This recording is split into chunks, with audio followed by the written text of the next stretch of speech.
De simples plaisanteries entre collègues ont vite dégénéré en autre chose dans le comté de Marion, en Floride. Réagissait-il lorsqu'il a été frappé ainsi? Maintenant, il se contentait de rire. Il prenait ça à la légère. Il riait de tout ça maintenant. À ce moment-là, est-ce qu'il était toujours maintenu au sol pendant qu'il se faisait frapper? Oui, d'accord. Ensuite, cela a paru s'acharner contre lui. Et le waterboarding, vous maîtrisez? 10 membres d'une équipe de pompiers ont été licenciés et 4 d'entre eux font face à des accusations criminelles après qu'une jeune recrue a signalé de graves allégations de bizutage. Parce que je sais que tu hésites et je sais que c'est difficile, mais à ce stade, je déteste cette expression, mais c'est comme ça. Nous avons passé des heures à examiner les enregistrements des interrogatoires pour reconstituer ce qui a pu se passer à la caserne de pompiers 21. Cela a conduit à un bouleversement total dans ce service. Nous allons tout vous expliquer. Bienvenue dans Sidebar, présenté par Law on Crime. Je suis Jesse Weber. Avant d'aller plus loin, parlons assurance vie. Ce n'est pas amusant, mais c'est essentiel pour protéger sa famille et avoir l'esprit tranquille. Fabrique par Gerber Life est une assurance vie temporaire à souscrire dès aujourd'hui. C'est conçu pour les parents occupés comme vous, en ligne, selon votre emploi du temps, directement depuis votre canapé. Vous pouvez vous en occuper. Vous pourriez être couvert en 10 minutes sans même avoir besoin d'un examen médical. Donc si vous avez une famille, le moment de souscrire à l'une des polices de Fabrique, c'est maintenant. Elles sont de haute qualité et suffisamment flexibles pour s'adapter au budget de votre famille. Vous pouvez rejoindre des milliers de parents qui font confiance à Fabrique pour protéger leur famille. Postulez dès aujourd'hui en quelques minutes sur meetfabric.com/sidebar, meutfabricom/sidebar. C'est totalement inacceptable. C'est décevant, ça me rend vraiment malade. Les répercussions chez les pompiers du comté de Marion augmentent après la révélation d'un bizutage apparent dans ce service. Nous évoquons des accusations de collègues ayant plaqué quelqu'un au sol, pris des objets personnels, baissé un pantalon en public, voire simulé une noyade. Une technique de torture qui aurait été pratiquée dans une caserne de pompiers de la région d'Ocala. Et maintenant, 10 personnes ont été licenciées, dont 4 arrêtées et faisant face à de graves accusations. Mais malheureusement, nous sommes ici aujourd'hui à cause de ces 4 pompiers qui sont allés un peu trop loin avec le bizutage. Décevant, absolument. En tant que fils de pompier moi-même, c'est décevant. Ce n'est pas différent de moi-même quand un adjoint fait quelque chose de mal et que je dois aussi l'arrêter. Les 4 pompiers et les chefs d'accusation auxquels ils font face sont enlèvement, vol, coups et blessures et complicité. Les responsables du comté de Marion ont annoncé licenciement et arrestation lors d'une conférence de presse en novembre, juste avant Thanksgiving. Je peux donc vous donner leurs noms et leurs années de service. D'abord, Kaylee Bradley, K-A-I-L-E-E, B-R-A-D-L-E-Y. Ambulancière de 25 ans, elle travaille au service depuis 2 ans et 10 mois. La deuxième personne est Tate Trutwine, T-R-A-U-T-H-W-E-I-N. C'est un pompier ambulancier, il a 19 ans et il travaille au service depuis 1 an et 3 mois. La troisième personne est Edward Kinney. C'est un ambulancier. Il travaille depuis 3 ans et 5 mois, il a 22 ans. Le quatrième individu, Seth Day, pompier ambulancier, travaille depuis 2 ans et 9 mois et a 22 ans. Certains responsables de cette caserne de pompiers ont aussi été renvoyés suite à ces conséquences radicales. Nous avons longuement analysé les interrogatoires, rapports, registres et photos pour comprendre ce qui s'est vraiment passé ici. Et c'est ce que nous allons faire maintenant, pour être clair, avant de commencer. Nous avons choisi de ne pas révéler l'identité de la victime afin de protéger sa vie privée, compte tenu de ces allégations. Et je vais également vous dire, dans les vidéos du shérif du comté de Marion, son nom est coupé, mais voici ce que nous savons. Nous savons qu'il avait 19 ans et travaillait avec les pompiers depuis quelques mois, passant de caserne en caserne selon les besoins. Mais voici ce qu'il affirme s'être passé le 16 novembre pendant une garde de 24 heures. Alors, on commence à nettoyer l'échelle et ils enlèvent une quantité incroyable de graisse sale, vraiment beaucoup. Et Quentin, le conducteur de l'échelle, il s'approche, me demande de venir et m'en met partout. Il l'a pris avec son gant, puis est allé le chercher.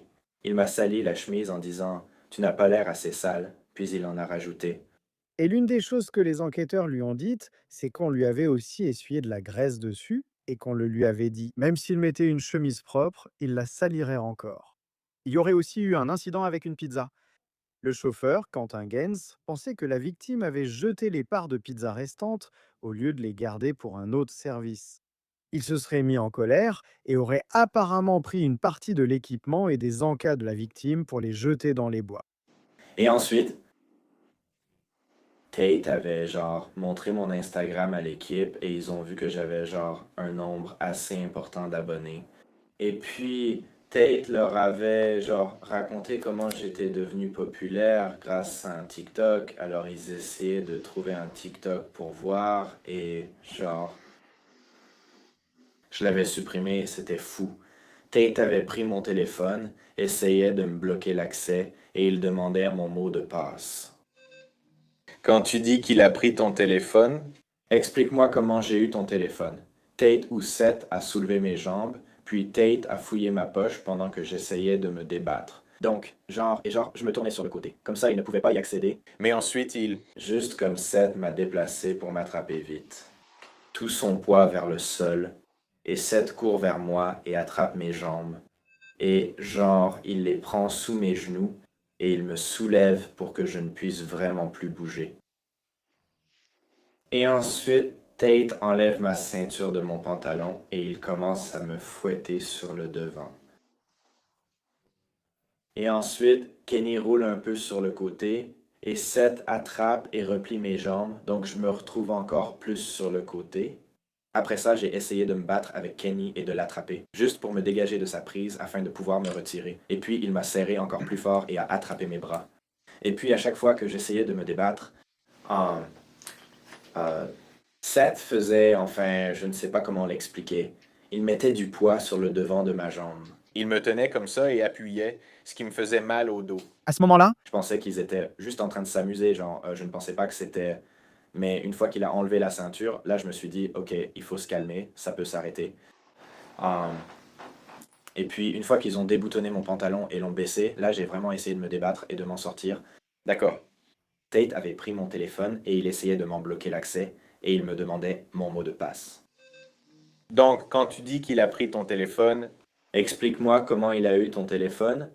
Tate m'a soulevé les jambes, ou peut-être Seth, puis Tate a fouillé ma poche pendant que je me débattais. Donc, et j'essayais de me tourner sur le côté. Comme ça, il ne pouvait pas y accéder. Mais ensuite, ou Seth m'a déplacé pour le décrire vite. Alors, ils ont défait mon pantalon et après ça, il a continué à me fouetter. Puis Kaylee a rangé mon téléphone un instant et s'est mise à prendre des photos avec le sien. D'accord.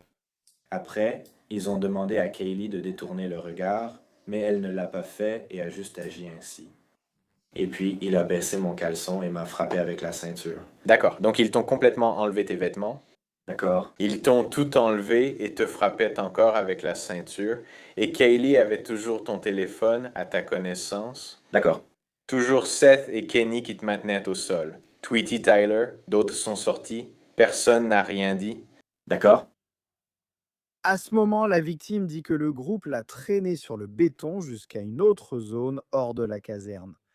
À ce moment-là, il dit avoir subi la simulation de noyade. Vous entendrez des noms Seth, Kenny, Tate. Soyez attentifs. Disent-ils autre chose à ce moment? Te disent-ils quelque chose? Ils font juste rire. D'accord. Ils ne sont pas en train de... Je veux dire, ils ne te demandent plus le code ou quoi que ce soit comme ça. Il demandait encore le code à ce moment-là. Il était en train de me traîner, d'accord? Je disais, aïe, aïe, ça fait vraiment mal. Je disais, arrête, arrête, arrête. Et lui, il disait, c'est quoi le code? C'est quoi le code? Et c'est là qu'il a sorti la serviette et la photo. D'accord. Très bien. Qu'est-ce qui s'est passé après ça? Après ça, j'ai eu du mal à respirer un moment, puis j'ai pu, et ils l'ont enlevé. Ce n'était pas long. Mais on a fini par recevoir un appel, donc j'ai dû y aller. J'ai changé de chemise car l'autre était pleine de boue à cause de l'eau, puis Tyler et moi sommes partis sur cet appel. De retour de l'appel, il m'a demandé pourquoi je ne lui avais pas donné le code, disant que j'aurais évité tout ça si je l'avais fait. À partir de là, la victime affirme qu'après être revenu de l'appel, tout le monde dormait Et quand ils se sont réveillés le lendemain matin, il a dit que personne n'en a parlé, mais que c'est Tate et Seth qui lui ont dit qu'un superviseur voulait lui parler. Ils m'ont isolé disant que le lieutenant Bowers voulait me voir. Et d'accord, ils m'ont en quelque sorte juste demandé de ne rien lui dire parce qu'ils ne voulaient pas avoir de problème. D'accord, alors dis-moi ce que tu veux dire par là. Dis-moi plus à ce sujet. Ils étaient là, ils disaient, le lieutenant Bowers veut te parler. Ils disaient, on veut juste s'assurer que tu vas bien après ce qui s'est passé hier, et que tu n'es pas blessé ou quoi que ce soit, et que tu ne veux pas nous balancer. Au fait, nous avons aussi obtenu des photos des blessures de la victime, montrant où elle aurait été frappée avec la ceinture et traînée au sol. Les enquêteurs ont publié un extrait vidéo montrant la victime maintenue au sol. Super Nice, je ne veux plus mes produits dérivés. Dans cette vidéo de 4 secondes, le jeune homme de 19 ans crie « Je ne veux plus de mes produits dérivés », parlant de son équipement officiel de la station 21. Alors que se passe-t-il? Eh bien, bientôt, les détectives interrogent ensuite les suspects Tate, Kenny, Seth, Kaylee. Ils recueillent les versions des faits pour savoir exactement ce qui s'est passé ici, ce qui s'est produit. L'une des premières personnes interrogées fut Kaylee Bradley, qui a remis son téléphone aux enquêteurs pour qu'ils récupèrent photos et vidéos. Prête à écrire au début, les détectives lui ont dit qu'elle n'était pas en état d'arrestation. Et Kaylee a apparemment révélé plusieurs détails clés dans cette affaire, y compris ce qu'elle a apparemment qualifié de chahut qui se produisait tout le temps. Donc, d'une certaine manière, elle n'y a sans doute pas prêté attention lorsque ses collègues auraient dû poursuivre cette recrue, l'aurait plaquée au sol. Cependant, je dirais qu'il semblait qu'ensuite, elle pensait ou elle a dit qu'elle était mal à l'aise. C'est un peu confus et hésitant ici, mais elle paraissait bavarde avec les enquêteurs. Je vais te dire ceci. La prochaine fois qu'elle est venue pour un entretien, son attitude semblait très différente.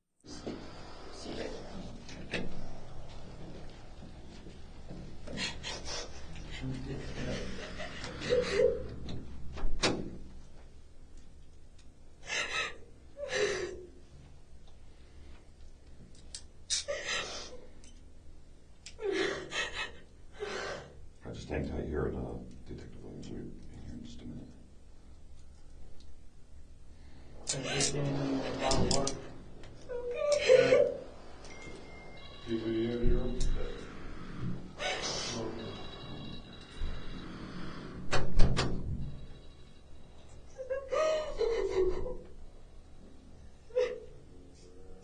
Après quelques minutes, les adjoints ont déplacé Bradley dans la salle d'interrogatoire avec le canapé pour faire de la place à son collègue Edward Eddie Kenney qui attendait son entretien. Ces 4 suspects ont passé des heures seuls dans les salles d'interrogatoire, souvent la tête dans les mains, marchant ou attendant qu'on vienne leur parler. Les 4 ont été informés de leurs droits à Miranda et ont accepté de parler aux détectives. Nous avons maintenant entendu la victime elle-même expliquant à la police ce qu'elle affirme s'être passé. Je souhaite explorer comment les suspects ont répondu aux questions des enquêteurs sur ces aspects de l'histoire.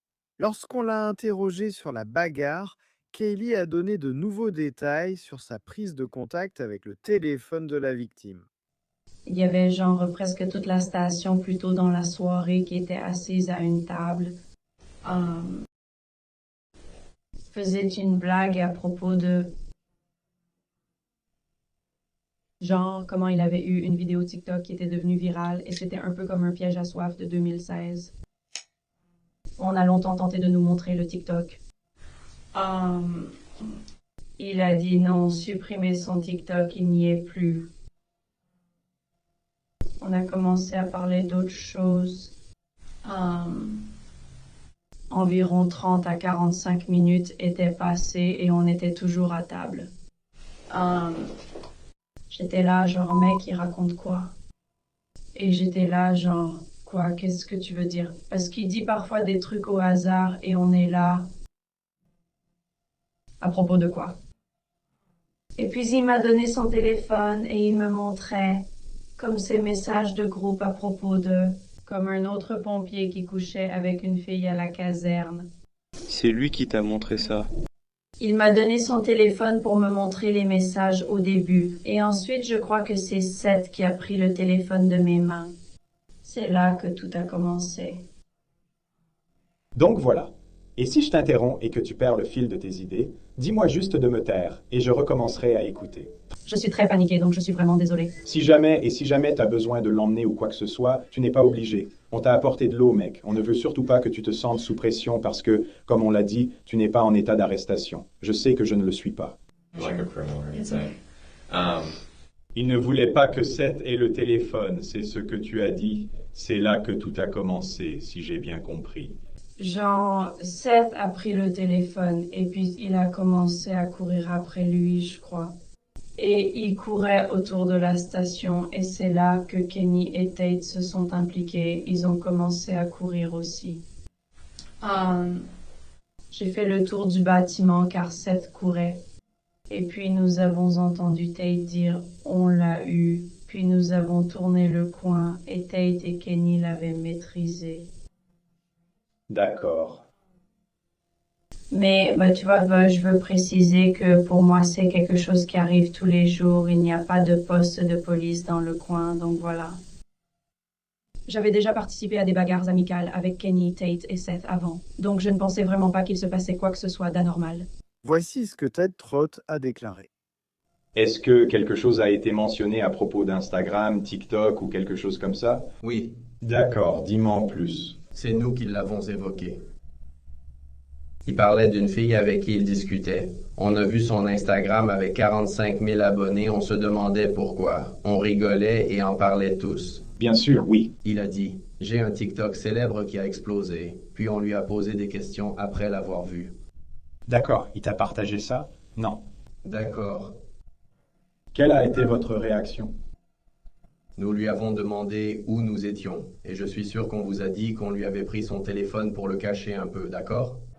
Et malgré ce que cette prétendue victime aurait apparemment dit aux enquêteurs, Kaylee a insisté sur le fait que le téléphone de la victime ne lui avait pas été retiré. Alors qu'il était allongé par terre, nous avions l'impression que son téléphone avait été pris quand il était maintenu au sol. Ce n'est pas ce qui s'est passé. Ce n'est pas ce qui s'est passé. Son téléphone était déjà avec quelqu'un d'autre. Donc oui, il m'a tendu le téléphone pour me montrer une conversation à propos des pompiers qui auraient des relations sexuelles à la caserne ou quelque chose comme ça. Et c'est à ce moment-là que Seth a pris le téléphone de mes mains. Selon Tate, ils se sont peut-être un peu bousculés, mais tout le monde passait maintenant un bon moment. Qu'est-ce que tu ressentais à ce moment-là? Tu riais? C'est pour ça? Ouais, je suis d'accord avec ce qu'on a fait, on est entré. Ouais. Toujours sûr, mais il riait tout le temps, moi aussi. C'était dur, on se disputait sans arrêt. Oui, pas de souci, toute la journée comme ça. Dis-moi en plus, tu trouves que ça a dégénéré? Explique-moi. Sûrement à cause du temps que ça a pris. D'accord. Frapper une cloche était sans doute injustifié. Mais ce que j'aimerais dire, et que je veux que vous sachiez personnellement, c'est que c'est le genre de comportement, des choses comme ça me sont déjà arrivées auparavant. D'accord? Précisément à cet endroit. Est-ce que c'est comme ça que je fonctionne? Oui, comme la station 21, c'était mon intention. Oui, des choses similaires ou du même genre qui se passent. Tu n'y es jamais allé avant, alors qu'est-ce qui se passe, plus ou moins? C'est la culture qu'on m'a montrée depuis que j'ai commencé ici, pendant les 7 derniers mois. À propos. 21, d'accord. Donc ce genre de choses m'est déjà arrivé auparavant. Oui, vous avez entendu Tate dire que ça m'est déjà arrivé. On va y revenir dans une seconde. Mais quelque chose sur lequel les 4 suspects semblaient tous d'accord, c'est que les sous-vêtements de la prétendue victime n'ont jamais été enlevés. Voici donc Seth. Alors, qu'est-ce qui se passe après que tu enlèves la ceinture? Je ne me souviens pas. Son pantalon a-t-il été baissé? Pas intentionnellement, à ma connaissance. On voit un peu de sous-vêtements pour le montrer. Son sous-vêtement a-t-il été baissé? Pas à ma connaissance, non. Et voici ce qu'Eddie Kenny a dit. Êtes-vous sûr que son sous-vêtement ne descend pas? Non, il ne descend pas. Et si vous vous souvenez, c'est juste parce que je ne m'en souviens pas maintenant. Son pantalon est-il tombé à cause de la ceinture ou quelqu'un le lui a retiré? Comment sont-ils, genre? Oui, genre, comment il tombe? Essentiellement parce qu'il a dit que le pantalon glissait vers le bas, mais... Je ne suis pas sûr. Est-ce que c'était juste ces mouvements qui faisaient tomber le pantalon? D'accord, donc il gigotait un peu. Puis pendant ce temps, d'accord. Kaylee et Tate ont aussi été interrogés à ce sujet. Tu as dit que ça avait dégénéré. Te rappelles-tu si son pantalon est tombé à un moment? Je comprends qu'il riait toujours et que vous plaisantiez avec lui, mais est-ce que son pantalon est déjà tombé? Je veux dire, son signal de ceinture. Oui. Sa ceinture n'était pas sur lui. On tenait ses jambes, donc son pantalon est peut-être tombé. On ne l'a jamais tiré vers le bas, mais je pense qu'il est tombé. Tu te souviens? Oui, tu te souviens de son caleçon? Non, tu sais. Est-ce qu'ils lui ont vraiment baissé le pantalon complètement? Je me rappelle seulement qu'ils l'ont baissé pour montrer la zone de son sous-vêtement. Je n'ai jamais vu de peau ni rien de tel. Parce que, tu sais, évidemment, on a parlé avec d'autres personnes. Oui, on a l'impression que le pantalon a vraiment été baissé complètement, mais toi, tu n'as pas vu ça. Je ne l'ai pas vu, car je discutais aussi avec Orton dans le hangar. D'accord. Cela nous amène à l'accusation la plus grave, à savoir que cette prétendue victime a été maintenue au sol, que son visage a été couvert avec une serviette et que de l'eau a été versée sur sa tête. Simulacre de noyade.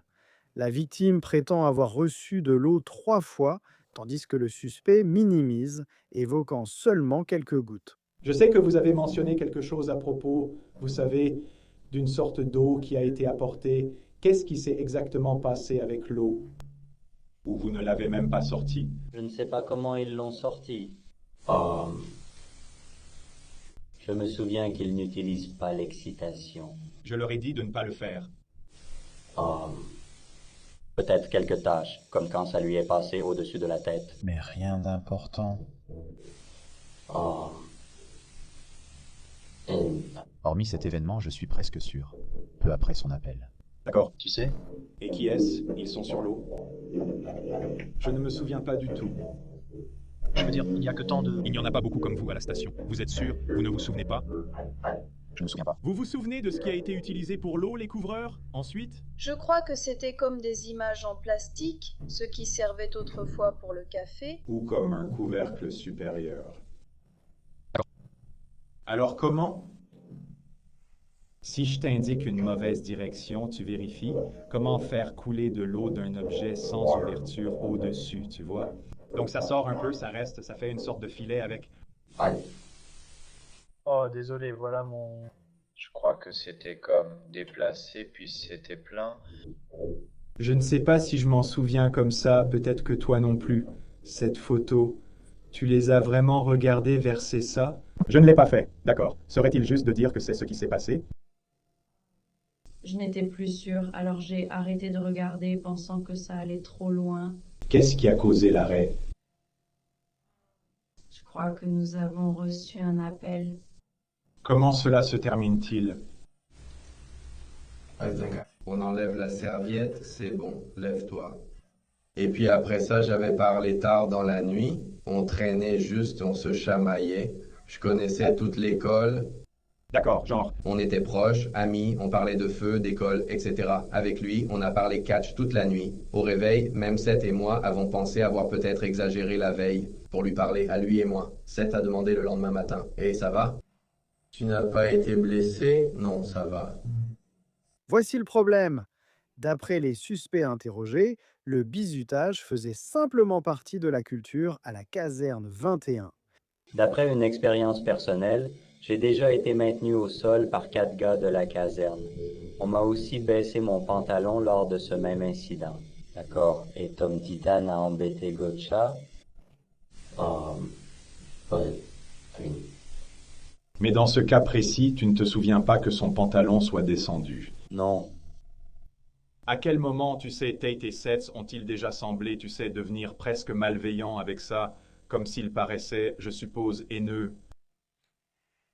Non, je ne pense pas. Donc, je parlais avec mon petit ami et je lui disais, je ne suis pas censée parler de ça, c'est juste que ça me rend folle. J'ai juste l'impression que Tate, même Kenny veut juste s'intégrer et Kenny n'est ici que depuis 1 mois. Kenny a vu Tate subir un simulacre de noyade il y a 1 semaine. Et puis, je pense qu'il a cru que ce serait drôle de le ressortir et ensuite Seth a vraiment mis la serviette sur son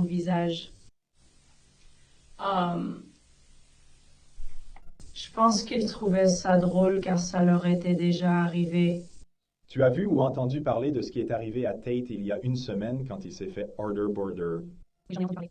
Oui, tu l'as vu. Tout le monde l'a vu. C'était comme pour Kane? Ils ont mis la serviette sur son visage et versé de l'eau, ou c'était juste l'aspergeur d'eau? Comment ça s'est passé? Que lui est-il arrivé?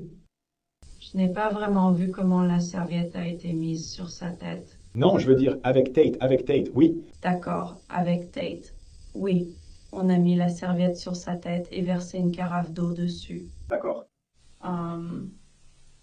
Et je pense que tout le monde était là pour ça, puis on m'a dit de ne pas l'enregistrer. Qui vous l'a dit? Je crois que c'était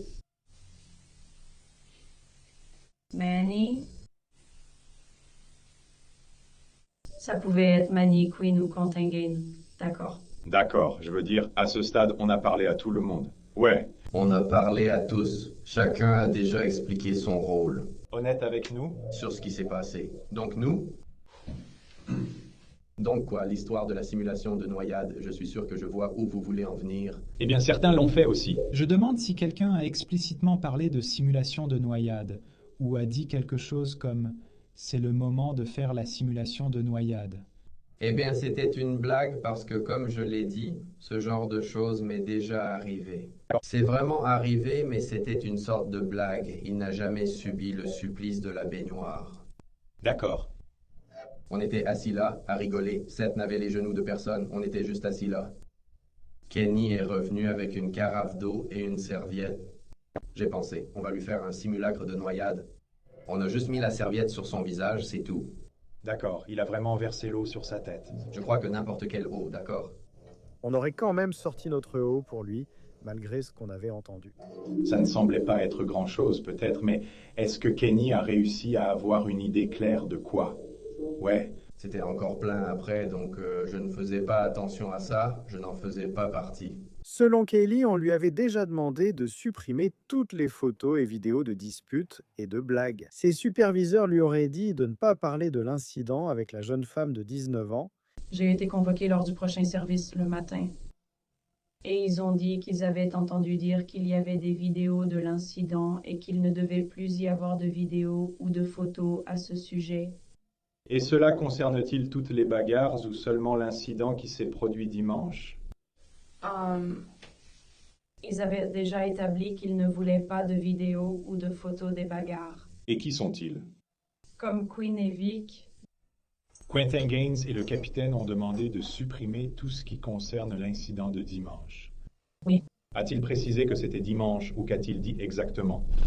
Je ne veux pas lui attribuer des propos qu'il n'a pas tenus, tu comprends? Je crois qu'il a dit quelque chose du genre, tu sais, l'incident. D'accord. Et tu as entendu ça dimanche? Désolé, c'était le 16? Oui. Le 16. Kenny et Kaylee ont finalement demandé des avocats. Désolé.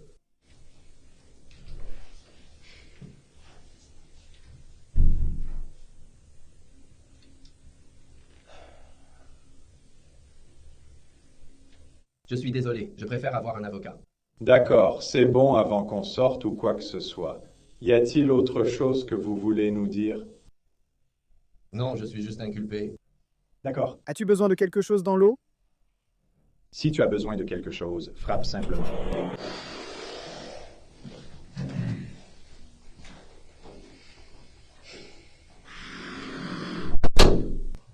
Tu veux de l'eau, un café?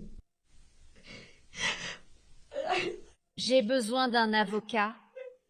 C'est entièrement à vous de décider. Madame, vous savez...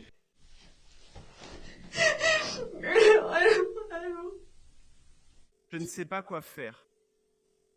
Après des heures au bureau du shérif, les suspects réalisent qu'ils sont dans de beaux draps.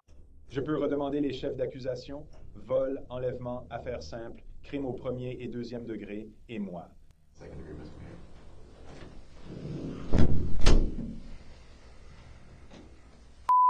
Après les interrogatoires du 26 novembre, les 4 suspects ont été menottés et emmenés en prison. Ils ont ensuite été libérés sous caution, Kenny plutôt que les autres. Selon le tribunal du comté de Marion, les prévenus ont payé une partie de leur caution et ont été libérés. Kaylee a été inculpée de vol et de complicité pour avoir gardé le téléphone de la victime.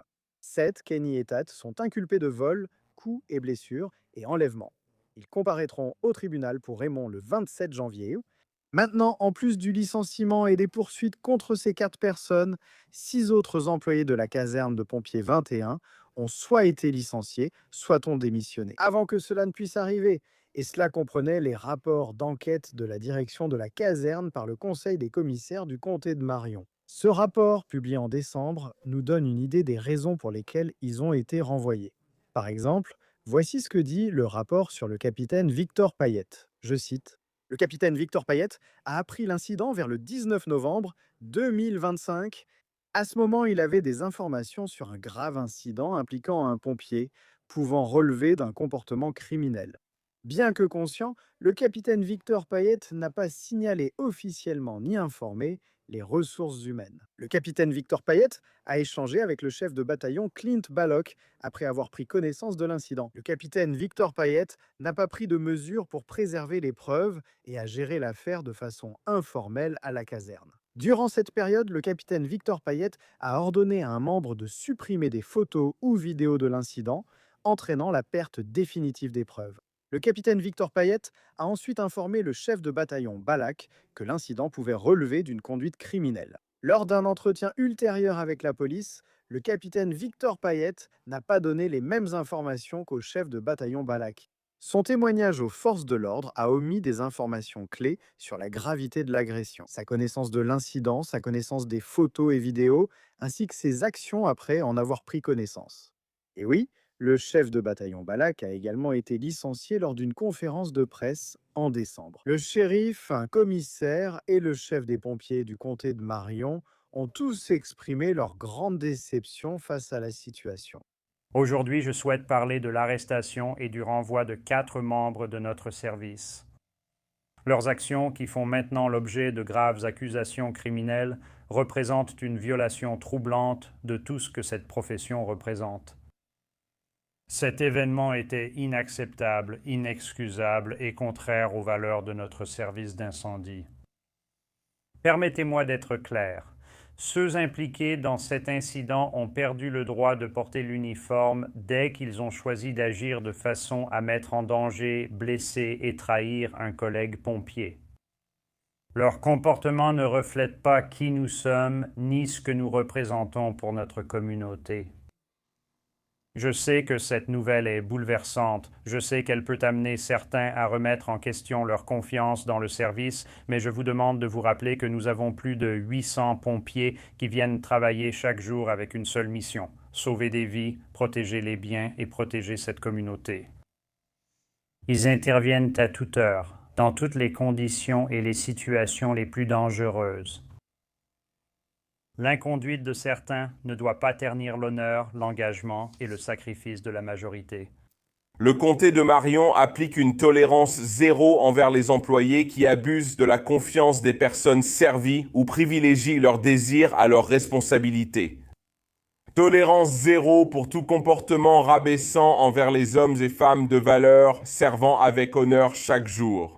En 30 ans de carrière comme pompier, c'est la chose la plus scandaleuse que j'ai vue qui m'ait été rapportée. Et en tant que chef des pompiers, j'ai été choqué et écœuré par les actes qui m'ont été rapportés. Où allons-nous maintenant? Nous allons suivre cette affaire et voir s'il y a d'autres répercussions. Je veux conclure là-dessus, malgré tout ce que vous venez d'entendre. Selon le chef des pompiers James Banta, la prétendue victime dans cette affaire est revenue travailler et souhaite poursuivre sa carrière de pompier. Il a déclaré que ce jeune homme de 19 ans lui a dit « J'ai un travail à faire et je dois faire ce travail ». C'est tout pour nous sur Sidebar. Merci de nous avoir rejoints. Abonnez-vous sur YouTube, Apple Podcast, Spotify ou votre plateforme habituelle. Suivez-moi sur X ou Instagram. Je suis Jesse Weber. À bientôt.